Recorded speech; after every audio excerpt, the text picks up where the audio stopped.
Choisir un camp. Chapitre 11. Retrouvailles. Suite.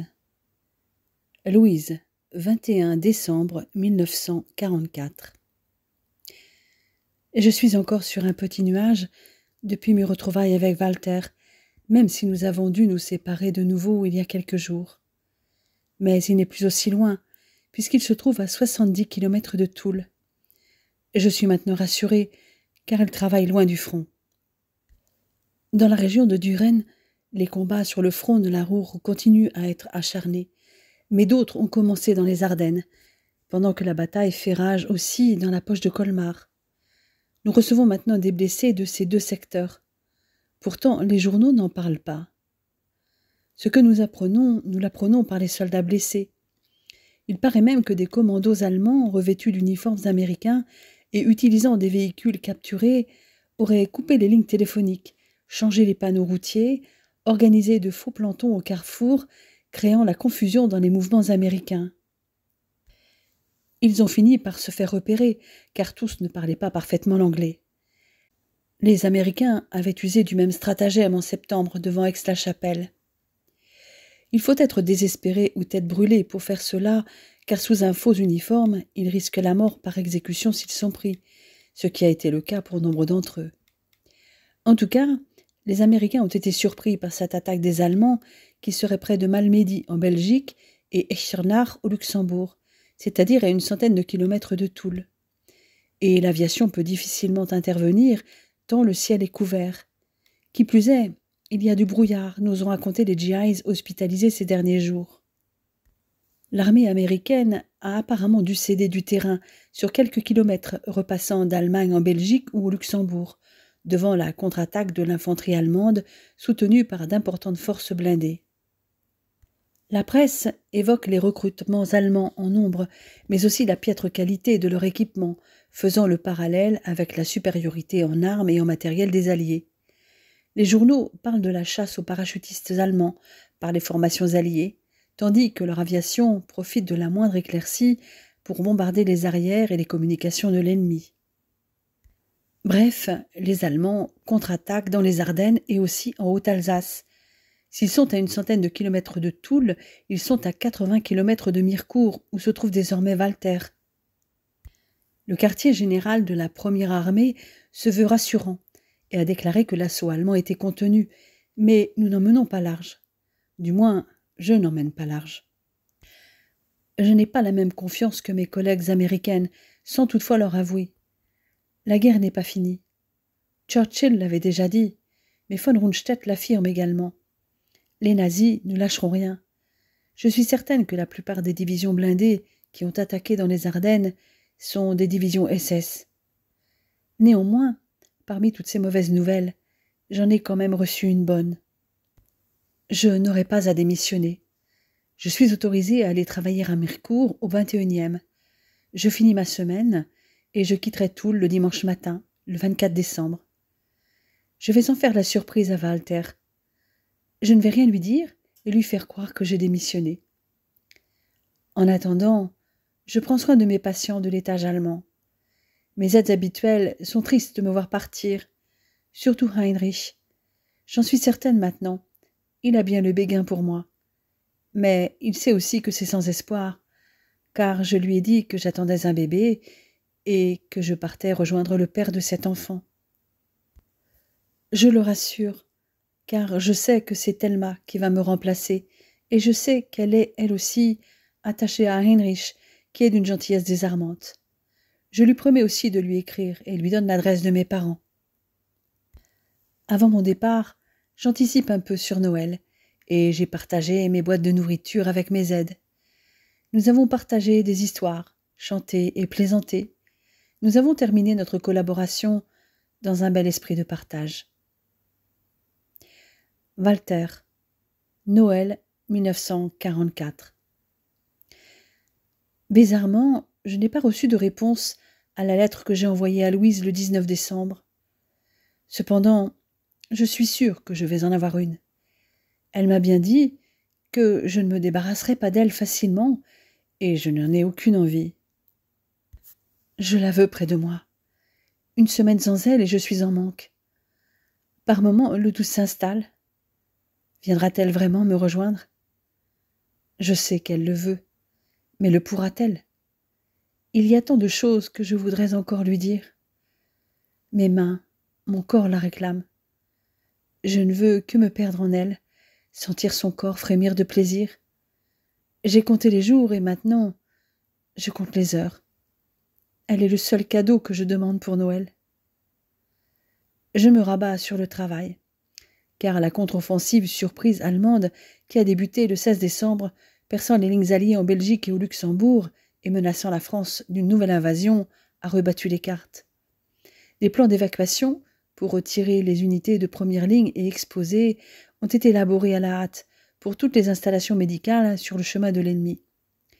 J'imagine que, comme l'hôpital de Toul est plus près de la frontière que Mirecourt, les blessés doivent y être acheminés en nombre. Nous avons appris avec horreur le massacre de plus d'une centaine de GIs, faits prisonniers dans le secteur de Malmedy par une unité allemande, le Kampfgruppe Piper, du 1er régiment Panzer-SS de la division Lebensstandarte SS Adolf Hitler. Des survivants ont raconté que lorsque les SS ont ouvert le feu, la panique s'est déclenchée parmi les prisonniers et certains ont essayé de s'enfuir. La plupart ont été abattus. D'autres se sont réfugiés dans un café situé au carrefour auquel les SS ont mis le feu, tuant tous ceux qui essayaient d'en sortir. Quelques-uns, en voyant leurs camarades s'effondrer, se sont laissés tomber et ont fait le mort. Mais les SS ont circulé entre les corps amoncelés et ont donné le coup de grâce à quiconque donnait un signe de vie. Ceux qui ont pu témoigner sont les quelques 40 hommes qui, au bout de quelques heures, quoique blessés ou choqués, ont pu échapper à la surveillance des Allemands et parvenir à rejoindre leur ligne, alors à Malmedy, ou d'autres lignes alliées, parfois à plusieurs jours de marche et avec l'aide de la population. Il est inutile de dire que l'annonce de ce massacre a provoqué l'écœurement des GIs et décuplé leur ardeur au combat. Et j'ai bien peur qu'il y ait des représailles de leur part. Nous savons aussi que Bastogne, défendu par 18 000 Américains comprenant la 101e division aéroportée, un groupement blindé de la 10e division blindée, un bataillon anti-char, 2 bataillons d'artillerie et des rescapés de la 9e division blindée et de la 28e division, est encerclé depuis 2 jours. Les Allemands y ont mené plusieurs attaques successives mais infructueuses. Qui plus est, j'ai appris que la 101e division et toutes les unités encerclées sont commandées par le brigadier général McAuliffe, qui assure l'intérim du général Taylor, qui est aux États-Unis. Il paraît qu'avant-hier, les Allemands ont exigé la reddition de la ville sous menace de destruction, et que McAuliffe leur a répondu fermement et brièvement « Nuts ». Les encerclés guident par radio l'appui et le soutien aérien, et chaque jour, plus de 100 tonnes d'approvisionnement, surtout des médicaments et des munitions d'artillerie, leur sont parachutées. Je sais que Willis McKee est avec la 326e aux environs de Bastogne. Apparemment, un hôpital de campagne avait été établi près d'Herbémont, à l'ouest de Bastogne, un endroit estimé sûr puisque les forces allemandes arrivaient de l'est. Arborant le symbole de la Croix-Rouge, le poste d'évacuation divisionnaire disposait de tout le personnel et de l'équipement nécessaire pour prendre en charge les soldats blessés des environs de Bastogne. Le major Barfield et le lieutenant-colonel Gold, le chirurgien de la division, après une reconnaissance, avaient constaté que certains éléments motorisés avancés allemands avaient déjà contourné Bastogne. Ils avaient donc contacté le commandant du 64e groupe médical pour organiser le transfert des blessés vers le 107e hôpital d'évacuation situé à Libin, beaucoup plus à l'ouest avec un soutien supplémentaire en ambulance de France et de Belgique. Mais l'évacuation avait été interrompue le 19 décembre, vers 22h30, quand des Allemands venant du nord-est avaient envahi la compagnie de nettoyage de la division avec 6 véhicules blindés composés de semi-chenilles et de chars, soutenus par 100 soldats d'infanterie se dirigeant vers le sud-ouest depuis Oufalise. D'après nos informations, le poste d'évacuation de la division avait été arrosé à la mitrailleuse à partir des half-tracks pendant environ 15 minutes. Les tentes dans lesquelles des soins médicaux étaient dispensés avaient été touchées par les tirs de mitrailleuses. 6 camions de la division avaient été incendiés et avaient éclairé la zone de manière à ce que les Croix-Rouges sur les tentes du poste d'évacuation de la division soient visibles par l'ennemi. Mais les tirs de mitrailleuses avaient continué après que les camions ont brûlé. Le lieutenant-colonel Gold avait négocié une trêve avec un officier allemand qui avait accordé à l'organisation 30 minutes pour charger l'équipement et le personnel sur les véhicules et pour les ramener vers les lignes allemandes. Au cours de cette période, certains des patients de l'hôpital, des blessés dans l'attaque surprise et des membres du personnel médical ont pu fuir vers les lignes américaines. Certains ont réussi à les atteindre avant d'être évacués à l'arrière vers la 429e compagnie médicale à Jordanville, puis à Molifin, dans un bâtiment scolaire, au vu du temps extrêmement froid. Cependant, une quinzaine d'officiers et plus de 120 hommes de troupes avaient été capturés et 2 véhicules chargés de blessés envoyés en Allemagne. Je me demande si Mackie est parmi eux, mais pour l'instant, nous ne pouvons en savoir plus. Différentes unités ont formé une nouvelle unité d'évacuation temporaire pour le traitement et les soins des blessés dans Bastogne. Les fournitures médicales, à l'exception du sang total et de la pénicilline, sont abondantes en raison de l'abandon d'un dépôt de fournitures médicales de l'armée dans la ville. Malgré l'impossibilité de se réapprovisionner, il devrait y avoir suffisamment de fournitures essentielles pour faire face à la situation. Au besoin, des articles médicaux d'une nécessité vitale, en plus du réapprovisionnement régulièrement prévu, pourront certainement être largués par parachute. Dans ce contexte agité, je m'efforce de rester concentré sur mes patients. Cette journée du 24 décembre n'en finit pas. Enfin, je fais mon dernier tour auprès des blessés que j'ai opérés aujourd'hui. Il est déjà près de 20 heures et toujours pas de Louise en vue. Je traîne un peu et je décide de suivre mes nouveaux collègues à la messe. L'église est à environ 2 kilomètres, mais en jeep ou en camion, nous en avons pour à peine 5 minutes. C'est tant mieux car il fait très froid. Il est même tombé un peu de neige. L'édifice religieux s'aperçoit de loin avec son clocher roman et sa flèche. Mais je ne m'attendais pas à ce qu'il soit encastré entre les maisons de la rue principale. On pourrait même passer devant sans le voir. Pour accéder à la nef de style gothique, il faut descendre quelques marches. Les cloches sonnent encore lorsque nous arrivons en nombre. Les gens de la cité continuent d'affluer avec des lampes de poche. Lorsque nous pénétrons dans la nef, ornée de l'Union Jack, de la bannière étoilée et du drapeau français, nous allons nous installer sur les bancs du côté gauche. Apparemment, le curé devait savoir que nous allions venir, car il a indiqué à ses paroissiens d'occuper le côté droit. Notre aumônier a pris place avec lui dans le chœur. Mes collègues masculins comme féminins doivent penser à ceux qu'ils ont laissés outre-Atlantique. Moi, je pense à ma mère, dont je n'ai plus de nouvelles depuis que le courrier avec l'Allemagne a été suspendu fin août. J'espère qu'au moins elle a reçu la lettre que je lui avais envoyée avant de partir pour Paris. Mais mes pensées sont surtout tournées vers Louise, moins éloignée géographiquement, mais tout aussi absente. Je ne peux que prier pour qu'elle arrive. Une vingtaine de GIs du service médical et des infirmières se sont avancés pour chanter Silent Night. Que ce soit du côté gauche ou du côté droit de l'église, des gens sont en pleurs. Des Américains ont perdu des camarades, les Vosgiens ont tous les hommes jeunes parmi les leurs qui sont des malgré nous et combattent encore à l'Est ou sont morts là-bas. Certains font peut-être partie des troupes qui combattent dans les Ardennes. Des cantiques sont entonnés pour prier pour tous ces jeunes hommes. Heureusement, la crèche, décorée d'un drapeau tricolore, apporte une note plus sereine. Parmi les soldats, il y a 4 hommes de couleur qui sourient en voyant celui qui interprète Balthazar, grimé en africain. L'office se termine.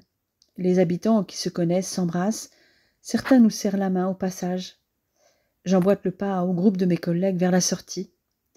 Juste derrière moi marche le capitaine Conti et le sergent Billenberg, qui s'occupent des prisonniers allemands hospitalisés. Le froid me surprend lorsque je passe la porte et me suffoque presque. Je remonte mon col et je mets mes mains dans mes poches, quand je sens une main gantée se glisser avec ma main gauche. Je stoppe net, surpris. Il fait sombre malgré la lune montante, mais j'ai eu ma parfum que je connais bien, et mon cœur fait un bond dans ma poitrine. Louise, ma Louise m'attendait à la sortie. Elle m'entraîne un peu à l'écart afin que les autres puissent passer. Nous nous étreignons dans la semi-obscurité jusqu'à ce que qu'un de mes confrères m'avertisse que notre véhicule va repartir. J'enlace ma chérie par la taille pour qu'elle me suive. Une passagère supplémentaire ne semble poser aucun problème. De retour aux messes, je n'ai d'autre choix que présenter la femme de ma vie à mes collaborateurs. La tenue de sortie olive drab avec une chemise en laine des infirmières de l'Army Corps masque son petit ventre, d'autant qu'elle a gardé pour le moment l'imperméable à capuche qui complète son uniforme. Mais ce que remarquent surtout mes collègues est surtout sa chevelure flamboyante, visible malgré son calot de forme banane, et ses yeux d'un bleu incroyable. Ses jolies jambes, que ne mettent pourtant pas en valeur les chaussures marron de style Oxford de l'armée, attirent tout autant leur regard. Nous bénéficions d'un repas amélioré à l'occasion de ce réveillon de Noël, et la présence de Louise m'a redonné de l'appétit. Je dois dire que les Américains aiment faire les choses en grand, car après un cocktail de fruits, nous avons eu droit à de la dinde rôtie, accompagnée de sa sauce, de pommes de terre, de patates douces cuites au four, d'asperges, de lanières de carottes, de gelée de canneberge, mais aussi de la tourte à la viande, sans compter les petits pains tout chauds. Louise n'était pas prévue parmi les invités, mais il y en a bien assez pour que je partage avec elle. Nous finissons ce repas de fête avec une part de tarte aux pommes et un bon café. Pour les gourmands, il y a aussi des bonbons et des pommes. Chacun des agents de l'hôpital a reçu un paquet surprise de Noël, contenant comme cadeau des articles de toilette, tels que rasoirs, crème, savon, brosse à dents, dentifrice, etc., et des sacs en tissu, vraisemblablement, pour les stocker. Mais mon plus beau cadeau est sans conteste ma fiancée, assise auprès de moi. Le commandement nous a présenté aussi ses vœux les plus sincères pour la joie de Noël et une nouvelle année réussie et victorieuse. Nos supérieurs ont précisé que chacun d'entre nous avait contribué de tout cœur au cours de l'année écoulée à la construction d'une unité qui faisait leur fierté. Ils ont exprimé leur volonté que nous continuions au cours de l'année à venir dans le même esprit de travail acharné et d'efforts sincères, avec l'espoir que le prochain temps des fêtes pourra être passé avec ceux que nous aimons à la maison. Il est vrai que j'aimerais beaucoup présenter Louise à ma mère, mais bien avant les fêtes de la fin d'année 1945. Si la guerre pouvait se terminer avant la naissance de notre enfant, ou au moins que nous puissions accéder à la région où vit ma mère. Nous ne pouvons guère discuter en tête-à-tête pendant cette soirée, au cours de laquelle Louise croule sous les questions, depuis que beaucoup apprennent qu'elle est franco-écossaise et ancienne résistante. Ce n'est que tard dans la nuit que je parviens à l'extirper de ses assauts verbaux pour l'avoir enfin pour moi seule. Il neige lorsque nous sortons pour rejoindre ma chambre. Je sais pertinemment que notre nuit risque d'être courte, car nous ne savons jamais ce qui peut arriver depuis la contre-attaque allemande. Aussi nous nous réfugions dans notre bulle de bonheur, ne serait-ce que pour quelques heures. Si lors du repas aux messes j'avais retrouvé l'appétit, j'ai encore plus faim maintenant que ma fiancée adorée est blottie contre moi. Mais pas de la même chose. Même la fatigue s'efface lorsque Louise est là. Toutefois, elle nous rattrape rapidement, et nous nous endormons dans les bras l'un de l'autre après nos ébats. Lorsque je me réveille le matin de Noël, lové contre le dos de Louise, je m'efforce de ne pas la réveiller. Peine perdue. Dès qu'elle ne sent plus ma présence, elle roule sur le dos pour me retenir par le bras. « Rendors-toi, mon amour. Je dois y aller. Noël ou pas, il y a des patients à soigner. » Sa réponse est inaudible. Je la contemple en souriant. Ce n'est pas l'envie qui me manque de me rallonger auprès d'elle, mais je résiste. Je n'ai même pas pensé à lui demander si elle pouvait rester à Mirecourt et combien de temps. Je reviendrai la voir dès que j'en aurai fini avec mes blessés. Je m'habille sans bruit et je quitte la chambre pour aller prendre un café rapidement avant de rejoindre mon équipe, non sans avoir laissé un mot à ma belle princesse qui s'est apparemment rendormie. « Ma chérie, repose-toi. Je viendrai te chercher pour déjeuner. Peut-être même viendrai-je te rejoindre avant, car je ne suis pas certain de pouvoir attendre autant de temps. Je t'aime à la folie. Ton Walter. Évidemment, j'ai à peine terminé ma visite auprès de mes opérés de la veille que je suis appelée pour aller au bloc. Mon patient est déjà installé et mon équipe est déjà prête. L'infirmière n'a plus que moi à habiller. J'enfile donc mes bottes de bloc et me hâte de réaliser mon lavage chirurgical des mains afin que la jeune femme puisse me revêtir de la cagoule et de la camisole avant que j'enfile mes gants stériles. Mon assistant m'informe rapidement de quoi il retourne. Le blessé a été endormi pendant mon habillage. J'observe mon patient et j'entends l'infirmière penseuse rapprocher les tables où sont disposées les boîtes d'instruments, de chant et de compresses. Elle commence par ouvrir les 2 premières. Je récupère le champ de table épais qu'elle me présente, sur lequel je dispose et classe mes instruments. Puis je réalise l'antisepsie de la zone à opérer avant de disposer et fixer les champs. Ce n'est qu'à ce moment que je lève les yeux pour demander à l'infirmière de modifier l'orientation du cialytique. Mais elle a déjà devancé ma demande. Mon regard croise 2 yeux bleus souriants. Un bref instant, les miens s'écarquillent. « Merci, Louise », prononçai-je d'une voix rauque. « À votre service, docteur Scheller », me rétorque la voix de celle que j'aime. Pendant tout le reste de l'intervention, mon assistant voit estomaquer Louise devancer tous mes besoins et les siens. Nous passons toute la matinée au bloc, avant une accalmie qui permet à toute l'équipe d'aller déjeuner aux messes. Je n'ai pas le temps de poser des questions à Louise, car nous croisons le colonel Caddy, accompagné du capitaine Hampton et du major Lucille Spaulding. « Alors, capitaine Scheller, êtes-vous satisfait de notre nouvelle infirmière de bloc opératoire, mademoiselle Drouin, qui vous a assisté ce matin ?»« Absolument, colonel, très satisfait. » Puis il se tourne vers mon assistant pour lui poser la même question. « Moi aussi, colonel, je suis très satisfait. Cette infirmière devance tous nos besoins, à croire qu'elle lit dans nos pensées ou bien qu'elle connaît chaque procédure sur le bout des doigts. Cependant, lieutenant Cook, ne vous attendez pas à ce qu'elle devance vos besoins autant que ceux du capitaine Scheller, rétorque le colonel pince sans rire. Robert Cook le regardait éberlué. Il y a de quoi. Seuls ceux qui avaient assisté à la messe de minuit et au repas qui avait suivi avaient une idée de ce que voulait dire Caddy. Vous demanderez des explications au capitaine Scheller, poursuit le colonel avant de continuer son chemin avec ses accompagnateurs, qui me dévisagent avec un sourire complice. « C'est quoi l'explication » me demande mon assistant, en faisant un quart de tour dans ma direction sous le regard amusé de Louise. Le reste de l'équipe semble attendre tout aussi avidement ma réponse, même si la quasi-totalité, sauf 2, dont Robert, la connaît déjà. C'est très simple. Louise est ma fiancée. Elle travaillait au 5e hôpital général et a demandé à être affectée ici pour se rapprocher de moi. Nous avons l'habitude de travailler ensemble depuis un bon moment, et ensuite, j'ai droit à certaines prérogatives en attendant que nous puissions nous marier. J'imagine que tu comprends maintenant à quel besoin faisait allusion Caddy. En effet, je vois très bien.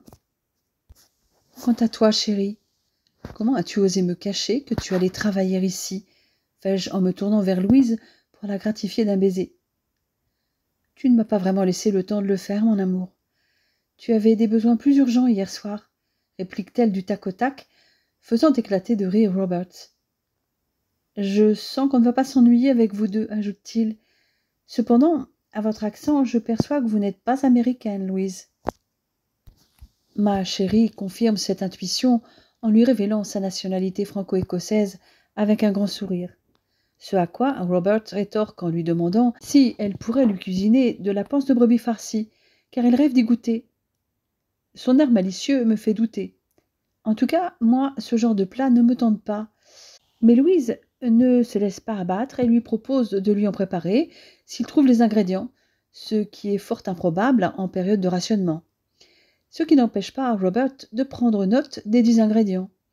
Autant les rutabagas, les oignons et les flocons d'avoine sont faciles à trouver, autant dénicher le reste, panse de mouton, viande et abats du même animal, y compris les poumons, relèverait de l'exploit.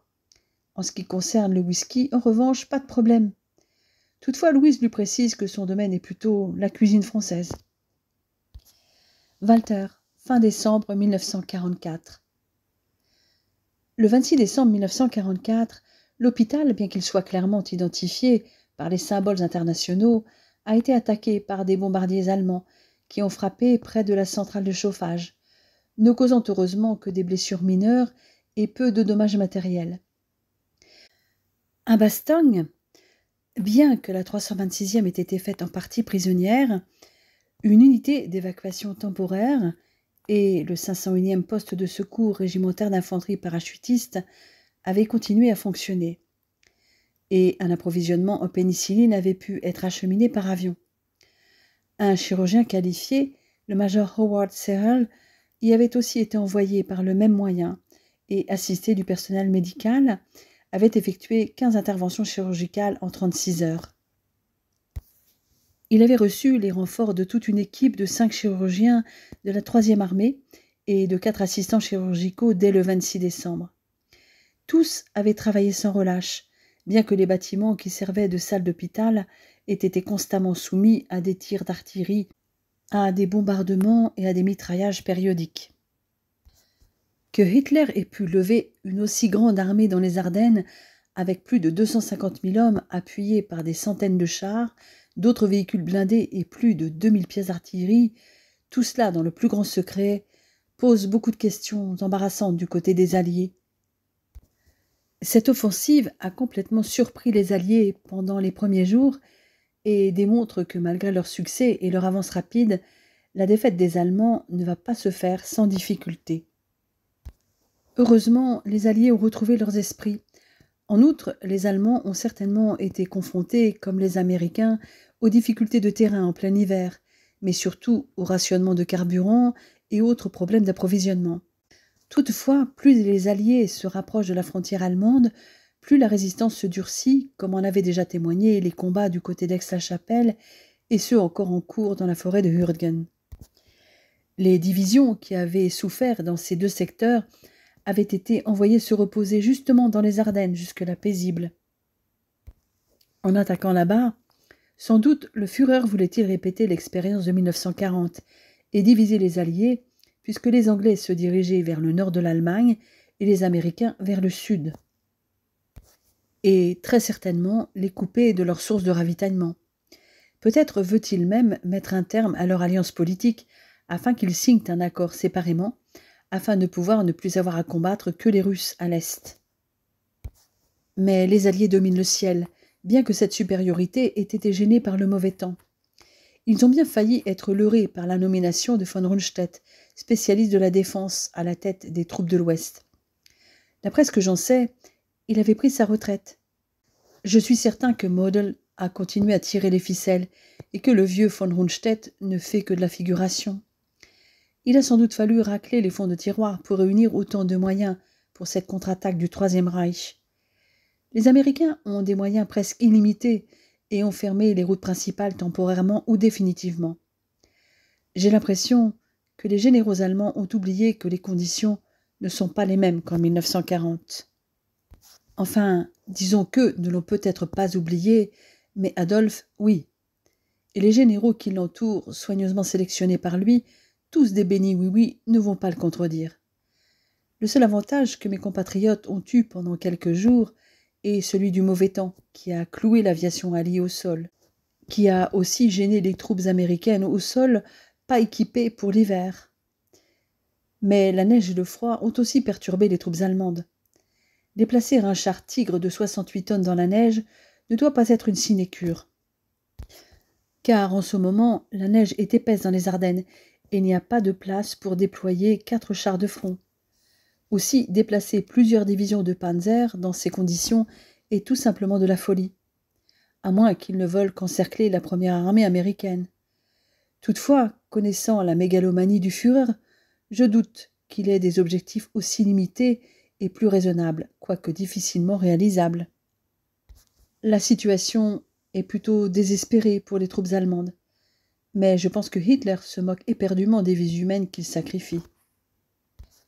Me trouvant au milieu d'Américains, je sais qu'il pense que ce déploiement de forces allemandes est purement défensif, face aux attaques inéluctables des forces alliées pour entrer en Allemagne. Je garde mes pensées pour moi, n'en faisant part qu'à Louise lorsque nous nous retrouvons tous les deux en tête-à-tête. Je crains qu'ils se fourvoient sur les intentions du commandement allemand, et j'espère qu'ils vont vite réaliser que le Führer est prêt à tout. Jusque-là, ils ont assez bien réussi à retarder les Allemands, en attendant que les conditions météorologiques s'améliorent. Toutefois, l'émulation et l'optimisme de l'été et les succès qui laissaient penser que la guerre serait finie avant Noël ont disparu. Un sentiment d'ennui s'était emparé des Alliés avec l'arrivée du froid, et en particulier des Américains, qui souffrent du mal du pays. Beaucoup ont quitté leur pays depuis 2 ans et ont passé leur 2e Noël, voire 3e loin des leurs. Les Britanniques, toujours sous le feu des V1 et des V2, semblaient être restés plus motivés à en découdre avec les Allemands. Le commandement allié avait eu du mal à se faire une idée précise de la situation après les premières attaques allemandes, à la suite desquelles les communications avaient été rompues et les postes avancés capturés. En outre, après quelques jours, de très nombreux soldats américains s'étaient rendus. Heureusement, plusieurs secteurs avaient tenu le coup, comme Elsenhorn, Saint-Vith et Bastogne, et le commandement américain avait vite envoyé des renforts, dont la 101e division aéroportée, que nous connaissons bien, moi et Louise. Par ailleurs, des erreurs commises par les Allemands, plus au nord, avaient permis de relâcher la pression sur les troupes américaines qui défendaient la région. Celles-ci n'avaient pas perdu de temps pour fortifier leur position, tout cela sans ordre de leurs supérieurs, avec lesquels elles ne pouvaient plus communiquer. Le bruit du massacre des soldats américains par des Waffen-SS s'était répandu très rapidement. En moins d'1 heure, tous les soldats américains dans les Ardennes savaient que les Allemands ne faisaient pas de prisonniers. Il n'avait donc que 2 solutions, fuir ou se battre. Les troupes de Piper avaient donc involontairement décuplé l'ardeur au combat des Américains. Parmi eux, les vétérans du débarquement en Normandie et de l'opération Market Garden, que sont les GIs de la 101e, ont établi un réseau défensif tout autour de Bastogne, que les Allemands ont dû contourner, créant ainsi une solide poche de résistance, ravitaillée par les airs. Qui plus est, Eisenhower a réagi et a envoyé des renforts conséquents, dont la 3e armée de Patton, qui ont permis d'arrêter l'offensive allemande. L'amélioration de la météo avec un temps plus froid mais clair a beaucoup aidé aussi. Mais les combats continuent et les blessés affluent toujours, Américains et Allemands. De même, le bruit que des commandos allemands utilisant des véhicules et des uniformes américains avaient réussi à s'infiltrer et opéraient derrière les lignes s'était vite répandu et avait déstabilisé psychologiquement les Alliés jusqu'au commandant suprême. Nous sommes sur le pont en permanence avec ma Louise, et j'ai peur qu'elle se fatigue trop. Elle est tout de même enceinte de plus de 5 mois. Mais elle rit de mes craintes. Elle dit se sentir en pleine forme. Nous recevons des boys des différentes unités engagées, dont certains de la 101e Airborne, mais aussi de la 10e division de blindés, de la 28e et de la 4e division d'infanterie. Grâce à ceux de la 101e, nous avons su que Willis McKee a été fait prisonnier et emmené en Allemagne avec les autres officiers et hommes capturés à l'ouest de Bastogne. Nous en apprenons plus sur ce qu'ils ont enduré lorsque les Allemands ont attaqué dans la nuit du 15 au 16. Les hommes de la 28e, notamment ceux du 707e bataillon de tanks, qui étaient dans les Ardennes sur des postes d'observation, s'apprêtaient à souper lorsque les chars Tigre et Panthère étaient arrivés. Les conditions météorologiques étaient horribles, avec des températures plus que négatives. Lorsqu'ils avaient reçu l'ordre de monter dans leur véhicule et de se rassembler en bas dans la ville, l'huile dans leurs chars était gelée et les moteurs ne démarraient pas. Mais les chars allemands arrivaient vers eux. Les GIs s'étaient servis de tous les moyens possibles, même ceux qu'ils n'étaient pas censés utiliser, comme des brûleurs, pour dégeler l'huile. Ensuite, beaucoup de conducteurs de chars s'étaient perdus dans le brouillard. Ils étaient seuls, isolés dans leur peloton. Ils savaient aussi que leurs chars étaient vulnérables face à un tigre ou un panthère, dont les obus peuvent déchirer un Sherman, dont le tir a juste l'effet d'une sarbacane sur un Panzer Tigre, dont le blindage épais, presque impénétrable, et l'armement puissant, couplé à des optiques de qualité, lui permet de détruire tous les chars alliés en service avant même d'être à leur portée. Quant au Panther, avec son épais blindage frontal incliné de 100 mm et ses systèmes de visée performants, il est doté d'un canon de 6 mètres et peut tirer des obus qui détruisent un Sherman à 2000 mètres, en faisant un adversaire redoutable à longue distance. S'ils voulaient les atteindre, les commandants des Sherman devaient viser le blindage latéral et s'approcher suffisamment. À ces deux monstres, il faut ajouter les Panzerfaust, ces lance-grenades anti-chars sans recul à un seul coup, produits depuis 1942 afin de doter les soldats de la Wehrmacht d'une arme anti-char individuelle portable à coût réduit. Les tanks américains s'étaient trouvés face à la 116e Panzer Division. Les soldats qui nous racontent ce qu'ils ont vécu nous évoquent les obus allemands qui perçaient les blindages, faisant tout éclater et brûler tout ce que le tank contenait, munitions et le reste qui alimentait le feu. Les tankistes n'avaient pas tous eu la chance de s'en échapper.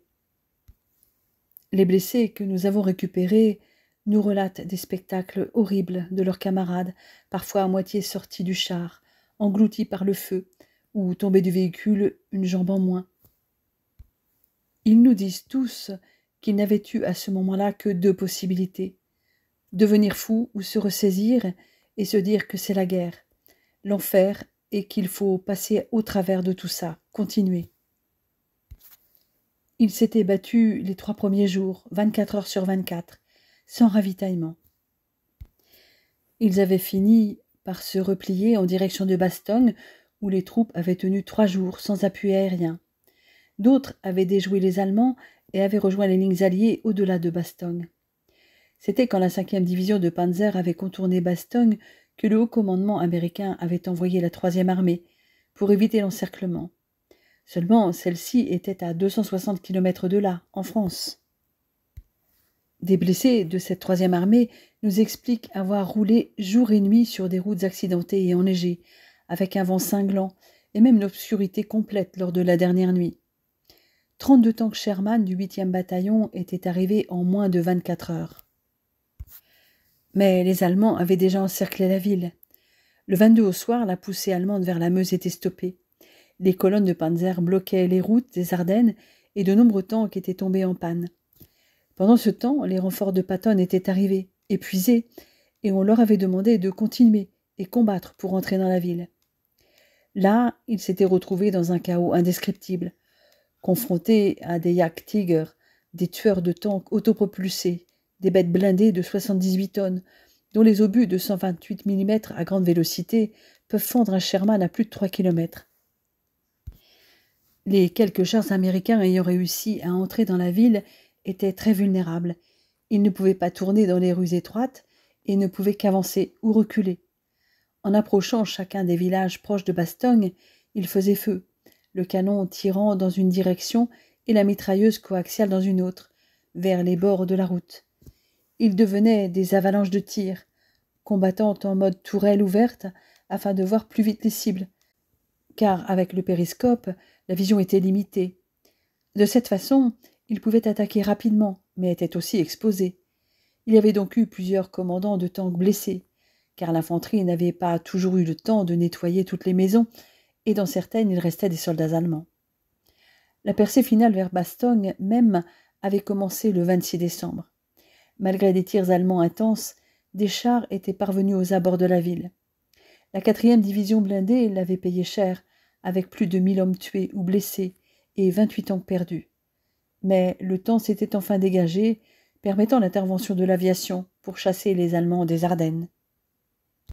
Les derniers jours de décembre, les Allemands avaient tenté une dernière offensive, mais ils étaient attendus de pied ferme. Les Volksgrenadiers avaient été rapidement taillés en pièces par l'artillerie de la 4e division blindée US, mais les Waffen-SS avaient résisté, bien qu'écrasés par l'artillerie et les chasseurs bombardiers américains.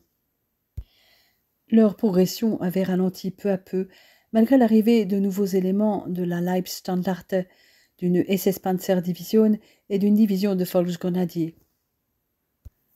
Nous avons reçu un certain nombre de ces nombreux blessés américains, mais aussi de très nombreux blessés allemands, surtout des brûlés, car les soldats allemands ont une directive. Ils ne peuvent sortir d'un tank que lorsqu'il est en feu, c'est-à-dire souvent trop tard. Ces malheureux ne sont pas sans nous rappeler ce soldat américain que nous avions tenté de sauver le jour du débarquement.